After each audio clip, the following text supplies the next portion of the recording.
సుమారు 3,000 మంది bright young students Viksit భారత్ని ఉద్దేశించి ఆయన మాట్లాడాడు. ఆయన మాట్లాడే సమ్మరీలో నీకు ఏమనిపిస్తుంది అంటే, ఆయన ఫస్ట్ ఒక స్టేట్మెంట్తో మొదలెట్టిండు. నేను కాలనైజ్డ్ ఇండియాలో పుట్టిన, అంటే బ్రిటిష్ సామ్రాజ్యంలో ఉన్నప్పుడు పుట్టిన. And this man is today the National Security Advisor Ajit Doval, India's top security strategist. Ajit దోవల్కి కొంచెం ఇష్యూ అయ్యింది అని అంటే శత్రు దేశాలు మొత్తం గజగజ వణుకుతాయి. ఇంటర్నెట్ యూజ్ చేయడు, ఫోన్లు వాడాడు, బట్ దేశానికి యొక్క డెసిషన్లు తీసుకుంటాడు.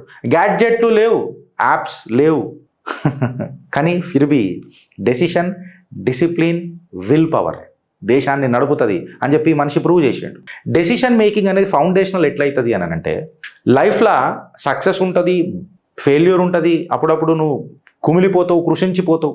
బట్ సింపుల్ క్వశ్చన్ ఒకటి వస్తుంది, ఏందని అంటే, నువ్వు ఏది ఇప్పటిదాకా నీకు జరిగిన సంతోషం కానీ, సక్సెస్ కానీ, ఫెయిల్యూర్ కానీ, లేకపోతే కృషించిపోవడం కానీ, వాట్ ఎవర్ ఇట్ ఈస్, ఇదంతా నీ డెసిషన్ల కలెక్షన్ మీదనే డిపెండ్ అవుతుంది. కరెక్టా రాంగా?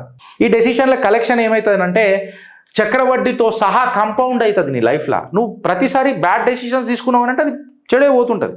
నువ్వు పండుకున్నా, నిలబడ్డా, నువ్వు జిమ్కి పోయినా, నువ్వు ఎక్సర్సైజ్ చేస్తున్నా, చిన్న చిన్న డెసిషన్స్ అనేటివి ఉంటాయి. ఆ డెసిషన్స్కి ఎప్పుడైతే డిసిప్లిన్ అవుతుందో, ఆ డిసిప్లిన్ డెసిషన్స్కి ఎప్పుడైతే ఒక మోటివేషన్ ఇస్తుందో, అదే కదా కంఫర్ట్ ఇస్తుంది నీకైనా దేశానికైనా అని చెప్పి మాట్లాడతాడు.